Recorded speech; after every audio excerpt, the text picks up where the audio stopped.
For the chemistry part, you will also have access to an extended workbench, putting into practice your ideas. And I think that's also something that is unique, you will have the chance to introduce these compounds to a very broad screening facility and making them available and putting them into an actively exploited screening library.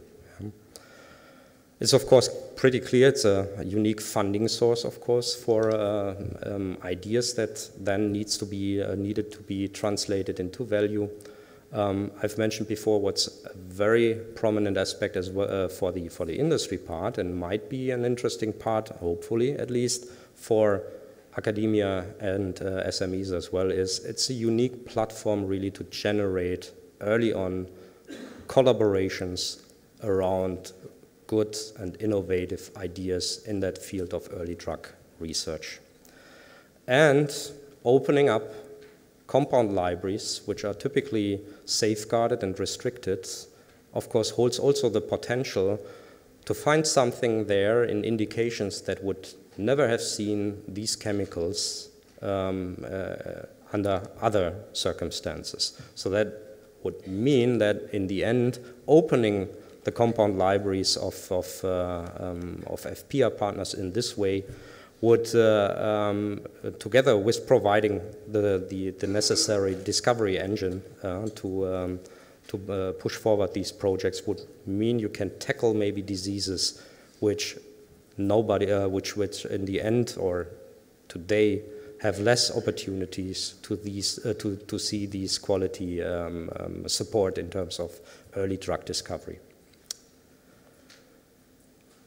Okay, that's almost my last slide with the question of what are the key deliverables of the full project, meaning what has the consortium, once it's together with the winning consortium from the public side, together with the EFPIA, what's the work package that they have to come up with towards the full project proposal?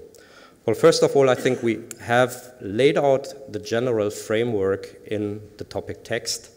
But still, of course, when we have identified the public partners, we need to fine-tune many different aspects within that topic text that is defining the processes, particularly the interfaces towards external partners, as well as internally within a maybe complex consortium, you don't know.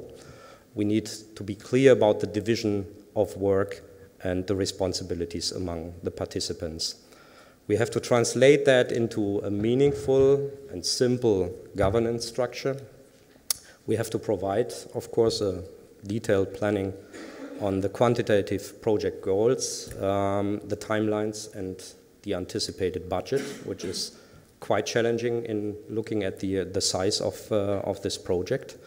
And we have to formulate rules for the information management, for the handling of intellectual property, as we have discussed during the morning sessions.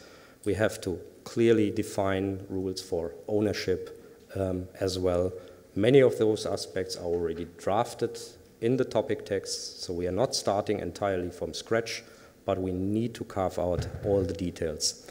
And last but not least, we are all aware about this funding gap that we see in the typical IMI projects. And since this is our interest, of course, to attract as many really suitable SMEs as well as public institutions, I want to point out at this point we are aware of that funding gap. And of course, we are also creative in identifying options to compensate for that funding gap in the end. But it is an ongoing process. It needs also the establishment of this full consortium to bring these ideas to the table. Many of them might come from your side. We will certainly also provide a couple of ideas here. The bottom line should be nobody should be prevented because of these potential funding gaps, prevented from applying. That is the important message that I would like to convey with this slide, and that's also the point where I would like to stop and thank for your attention.